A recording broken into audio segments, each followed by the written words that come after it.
Hey guys, Darren Kelly, Coach of Wise Pods, and welcome back to another episode of Captains heading into round 7. There are plenty of good options heading into this round, but not a lot of them are highly owned, so it will be a bit of a trickier week. But before we get into the actual options of my top 5 and then my top 10, I'll just quickly summarize how we went last week. Not bad, but not the greatest. I had two guys that went 80s in the top 3 there with McRae and Merritt. Bit disappointing. Honestly, I'm just starting to think, do I just use my captain 1 spot as a bit of a curse, because it seems like every single week my number 1 captain seems to go pretty poorly. So we'll see how we go again this week, but yeah, that may be some tactic I use in the future to help myself, but it just seems that, yeah, I can't seem to get the top captain of the week in the best spot. Had Nicky Dacos there at number 5, so luckily had him in there where not many others did. So overall, not too bad, but we need to improve in this area. So getting into options this week there, like I said, there are a plethora of options going through, but again, not a lot of them are highly owned. So number 1, I don't think you can go too far but to go with Max Gawn. Going up against Richmond, it is his favourite matchup against Ruckman in the competition at the moment. So to read out his scores against Nankervis in the past, so he's only played them once last year for a 134 against Nankervis. Previous year to that, he did not play Nankervis at all because Nankervis was out for both of those games. Back in 2022, he scored a 119, and then 2021 he also scored a 107. So he has not dropped below 107 since playing more solo. I will say in 2022 and 2021, those scores were both with Luke Jackson in there playing as a second ruck role, so those could have been much bigger than what they were. So I'm expecting a 130 from Max Gawn this week, and he is definitely a big target if you are trading him in. If you aren't, then it's definitely someone to consider because he is definitely the number 1 option in my opinion. Number 2, I have Zach Merritt. Now, that's probably a bit of a surprise because of what he put up last week, and because it's up against Collingwood, who have been a bit more restrictive. But Zach Merritt loves an Anzac Day clash and loves playing against Collingwood in general, because let me read out some of the scores that he's had against Collingwood just in the last 5 matchups. So last year, he went 123 and 120. The year prior to that, he went 146 in the last game of the season. And then the year prior to that, he also went 115 and 121. So he has not dropped below 115 in his last 5 matchups against Collingwood.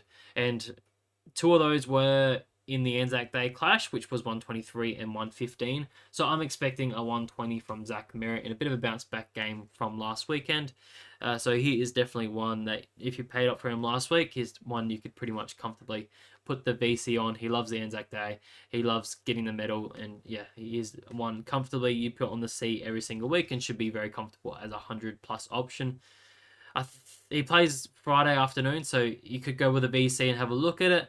But I'd be very comfortable running with the C in that one as well. So could have a bit of a shot in the dark in tonight's game, in the Melbourne and Richmond game, which I will talk about very shortly. But at number 3, I have got Lockie Whitfield there against Western Bulldogs. It's probably a bit high for him, but he has been in ripping form recently.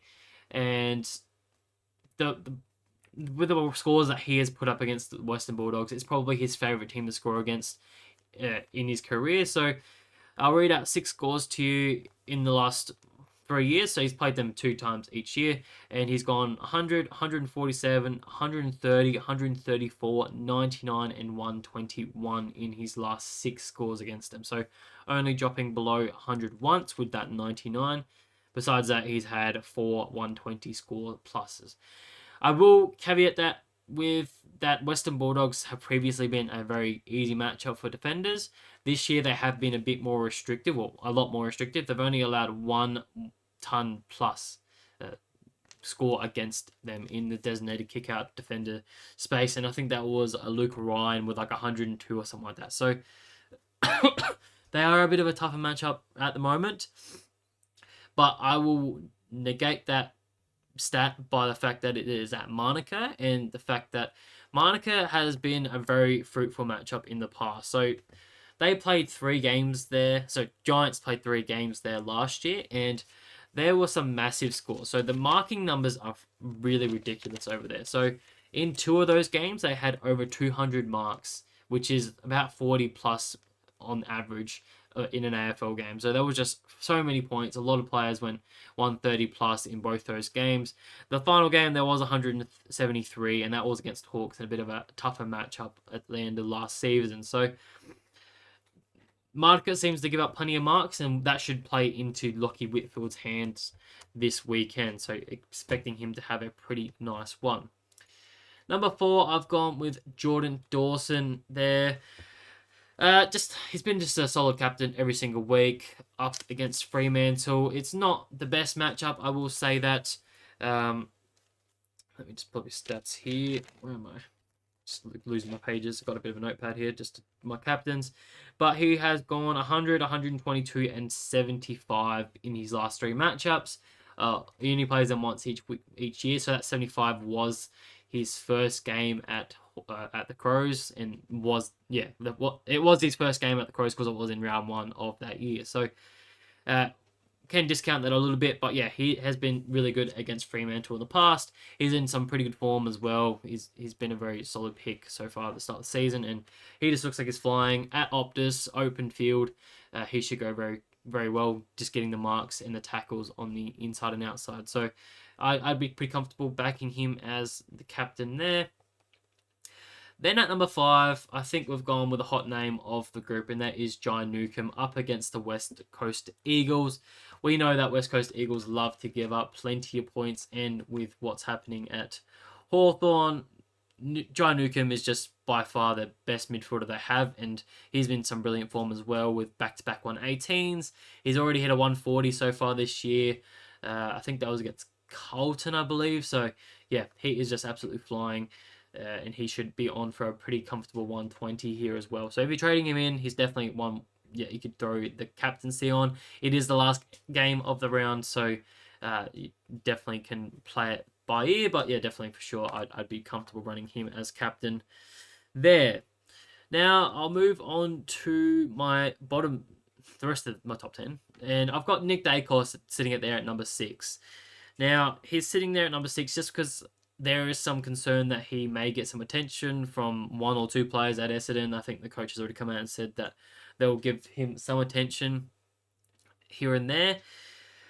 And Essendon haven't given up a huge amount of points recently to midfielders. So we know Jordan Dawson back in, I think it was round 2 or 3, he scored a 134 against them, but recently from that, there hasn't been as many big scores. So but I'm just thinking, Nick Dacos, captain of the side, he's in some ripping form as well with 3 130 pluses in his last 4 games. So he's just going to be trying to play his best footy, put his best foot forward, and I think he can get it done with a VC on the second game of the round tomorrow afternoon in an Anzac Day clash. He will be up and about. So I'm trusting him with my VC so far. Number 7, I have Noah Anderson, and that's probably a bit of a surprise because it's against Sydney Swans, and typically they have been a tough matchup, but they've surprisingly been quite an easy matchup for midfielders specifically. So I'll read out some of the scores that have scored against Sydney recently. So Josh Dunkley went 130 in round 1. Luke Parker went 113. Marcus Bontempelli went 113. No, wrong one. I was looking down. Harry Sheezer went 125. Nick Dacos went 136. And Zach Butters went 114 against them last week. So plenty of 110 plus scores. And I think Noah Anderson can fit into that mold. It will just be interesting to see if they look to tag a Noah Anderson with a James Jordan, who hasn't particularly been performing as a tagger recently. But Noah Anderson is definitely susceptible to a tag. He's also at People's First Stadium, which is his favourite stadium to play at, and he gets plenty of points there, so he should go very, very well. So if you have him, definitely could be worth slapping the C on him. Number 8, I have gone with the likes of Dane Zorko. I just think that he's due for a bounce back game. I think he's had 3 games where he's just struggled. He's up against St Kilda, who is his favourite team to score against, I believe. Listening to his last 3 scores, he's gone 125, 105, and 120 in the last 3. So he should be due for a bounce back game. Best matchup you can ask for, and I expect him to bounce back in some form. So you'd be pretty comfortable with that. Probably, I don't think you can go with the C on that one just because of how poor his form has been. But if you can go with the VC, because it is the first game on Saturday, so it is the 4th game in the round, so still fairly on. You can have a look at it. So yeah, that's probably my preference. I probably wouldn't trust him with the C just with the form and the slight role adjustment with Fletcher back there. Number 9, I've gone with Andy Brayshaw up against Adelaide. I just think Adelaide's a tough matchup, so I have not included him in my top 5. Adelaide have been quite restrictive, as I said. Brayshaw hasn't probably shown a huge ceiling. Like, he's hit a couple 120s, but not much more than that. So really looking for a bit more ceiling, which I think a lot of the top guys provide. You know, Gawn, Merritt, Whitfield, Dawson all can hit 130 pluses at that day. Newcom's even gone with a 140. So yeah, really searching for those ceilings with my captains. But Brayshaw is probably a pretty consistent sort of 100 dude. Looking back at his history though, he's gone 120, 108, and an 84 in his most recent games against Adelaide, which I will say Adelaide are a much tougher matchup than what they have in the past. So I would take more relevance in the most recent score, which was an 84. So be concerned with that one. Number 9, I've just gone with Josh Dunkley up against St Kilda. Very similar reasons to Zorko. Good matchup. They've given up plenty of points to midfielders. So reading out some of the scores against St Kilda's midfielders. So Jordan Dawson went 126, Jason Francis went 125, Tom Green went 108, Marcus Bontempelli went 119 last weekend. So giving up plenty of points and seemingly only getting easier as the season gets on. So Josh Dunkley could go fairly well, but wasn't confident enough. Just with his previous history against them, he's only gone an 87 and an 83 last season against them. So the history for that team specifically isn't there for Josh Dunkley. So hopefully he can break that trend and do well this year. But we'll see. So that's why he's there at number 10. So that is my top 10 captains. I'll go through some apologies that I also think are pretty good options, which are on this list, but I just haven't included. So Connor Rosie against North. North have just been a pretty tough matchup recently, and I haven't seen the ceiling against them recently. So, and Rosie in the halfback role, I'm just not sure he's going to be seeing the ball as much, especially if North are performing as they have been recently. So, just a little bit concerned there for him. I don't know if I'd be trusting him with the C. Marcus Bontempelli, I want to see it again one more week. Obviously, blistering last week, back to Brownlow best, but up against GWS, it is a very tough matchup. As I've said, Monica Oval probably helps that sense, but he definitely could cop a bit of attention from a Bedford. Hewitt, gotta talk about Hewitt just because he's been absolutely flying. I think he's the only one left on the ton run at the moment and has been an amazing pick. I don't think he can argue anything against it because he has been performing so well. But Geelong are very hit and miss in terms of their points against. So we obviously saw Jai Newcomb on 118, but really no one else performed nearly as well. So it's really hit and miss, as I said. So I don't know if I'd be trusting him, but if you have him, you'd probably be in a much better position to say than I am. Bailey Smith and Holmes against Carlton, both just missing out on my top 10 there. Bailey Smith is probably a bit stiff because he only has just dropped out of the ton run and still averaging 110. Up against Carlton, who are a okay matchup, not the best, but the only 2 ceiling scores I've seen against them is 142 for Tom Liberatore and Jai Newcomb, and that was back in round, I think, 2 and 3 or something like that. So it's been a little while since we've seen some ceiling scores against them, but again, they have only played West Coast Eagles and North in the last 2, so not expecting huge scores from them. Cherry was another one that I looked at against Sweet. But Sweet has been a fairly tough matchup to start the season. He has sort of dropped away a little bit recently, allowing Lloyd Meek and Brody Grundy both to hit the low tons. But we obviously expect that Cherry is a much better ruckman than those two. So yeah, I could see him going 110 plus in this game if he can find his best form again, like he did last week. Harry Sheezel was another one, but against Port Adelaide, very tough matchup. I just don't see the consistency. He's very up and down as well. Unless he gets thrown halfback, like some expect, could be a very good option. But I think you'd need confirmation before the game to go running with that one, just because of the tough matchup.